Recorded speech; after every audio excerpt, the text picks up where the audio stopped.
NBA free agency has begun, and there's been some big moves in the NBA. Paul George going to the 76ers, Klay Thompson going to the Dallas Mavericks. But in Texas, I think there was even a bigger move, a very smart move by the San Antonio Spurs. We're going to talk about it here.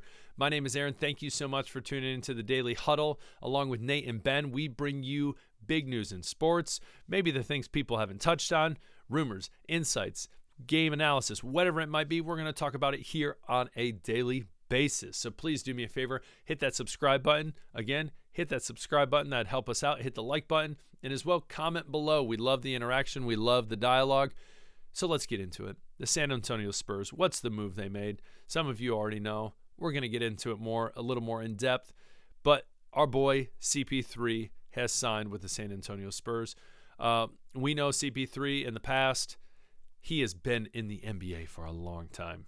And he's 39 years old. Point guard, obviously we know that. But he has had a lot of stops from starting his time in New Orleans when they were the Hornets, time with the Clippers and Blake Griffin, time in Houston, that weird stint in OKC that I somehow forgot about. And then the time he was with the Suns and they actually made the finals. Last year with Golden State, trash of a team. I guess I can't talk much. I'm a Pistons fan, so yeah. Wreck me in the comments. But Warriors have really fallen off from their glory days. And that being said, you kind of look at he only started 18 games for the Warriors. Points didn't even average 10. Assists still somewhat decent for him, 6.8, so just under 7. But that is the big reason they're going to get him to be a facilitator. We're going to talk about that in a second.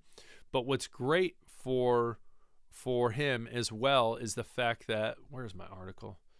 Literally just had it. Nope, I don't care about you, Paul George.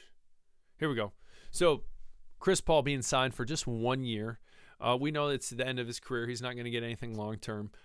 So signed for $11 million. To me and you, a lot of money. To him, it is what it is. He's still making pretty good money, but he is not in his prime. We know that. And so getting this for a pretty cheap 1 year contract is solid. And I think what's going to be huge for him, one, fact, we got him cheap.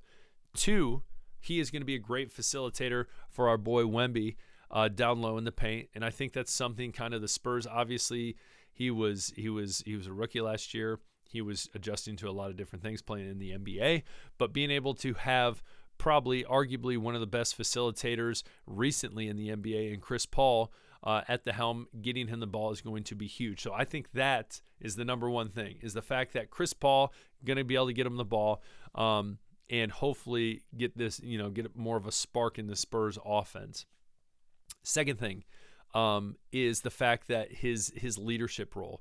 And I think that's one thing that the Spurs organization talked about before signing him, is this idea that, hey, we have this younger team, we have this future superstar, boom, there we go, Aaron, future superstar in Wemby that has a ton of potential.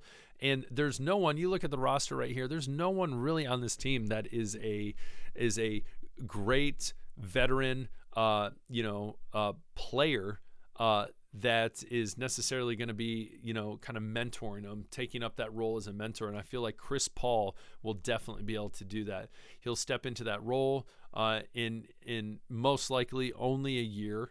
And I think that'll be great for Wemby, being able to kind of be coached in that way, be led, be mentored, all these different things. And I think that'll be, a great experience for him in his second year and moving on. I always think of, this is kind of random, but I remember when the Spurs beat the Cavs back in the day, LeBron's first final, and Tim Duncan essentially whispered to LeBron, like, this is going to be your league someday, which obviously he won multiple finals, multiple MVPs, great player. But in a way, I look at the same thing with Chris Paul. Obviously, Chris Paul isn't beat him in the finals, blah, blah, blah. But I think it's one of those things where Chris Paul is kind of telling him, hey, this can be your league someday. And I think that's something that Wemby is heard, but hearing it from a veteran player, a leader like that, I think speaks volumes. So when we look at all these other NBA teams making all these signings, I think that, we're like, oh man, Paul George going to the 76ers, or Klay Thompson.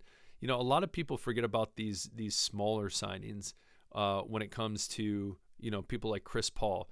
Great pickup. Another article, before I forget, I almost forgot this one. It gives grades to signings, and this is just SB Nation giving a B+. And so I think that, it makes a lot of good points. He's CP3, Chris Paul still has the ability to be effective. There's a reason he's still in the NBA. There's a reason he's still getting paid decent money for his age. But when it comes down to it, I like this right here. It says, I like this move in a vacuum for the Spurs, but their offseason in general has been underwhelming unless a bigger move is still to come. So, yes, I get that. The vacuum thing was the thing I was thinking of. But I agree with that. But I think at the same time, Chris Paul, still a great signing, B+. You look down this list, there are other grades that are not so good.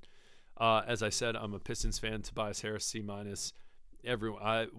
made a video about the Pistons the other day, and everyone's like, we're going to sign Tobias Harris, and it's going to be awful. And yep, that's true. So, but some other sneaky signings. Andre Drummond, back for the 76ers.